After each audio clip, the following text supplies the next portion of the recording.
Diqqat qiling, tezkor ob-havo ma'lumotlari. Assalomu alaykum hurmatli tomoshabin. O'zgidromet markazi respublikamiz hududida 12-dan 19-iyulga ob-havo ma'lumotlari qanday bo'lishini e'lon qildi. Bunga ko'ra, Qoraqalpog'iston Respublikasi, Xorazm, Buxoro, Navoiy viloyatlarida havo biroz bulutli bo'ladi.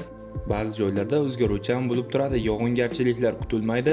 Shamol sharqdan sekundiga 7-12 metr sekund tezlikda esadi. 12-15 iyul kunlari ba'zi joylarda shamolning tezligi 13-18 metrgacha kuchayishi mumkin. Chang to'zonlar bilan ko'tariladi. Haroratlar kechalari 22-27 daraja iliq, 12 hamda 14 iyul kunlari 38-43 darajagacha ko'tariladi. 15 hamda 19 iyul kunlari esa 37-42 daraja iliq bo'lib turadi. Toshkent, Samarqand, Jizzax, Sirdaryo, Qashqadaryo hamda Surxondaryo viloyatlarida ham havo biroz bulutli bo'ladi. Ba'zi joylarda o'zgaruvchan bo'ladi. Yog'ingarchiliklar kutilmaydi.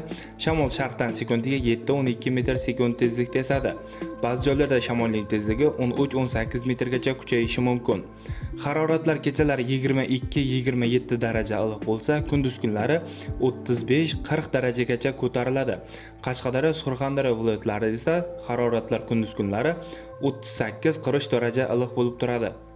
Respublikamizning vodiy hududlarida ham havo biroz bulutli bo'ladi.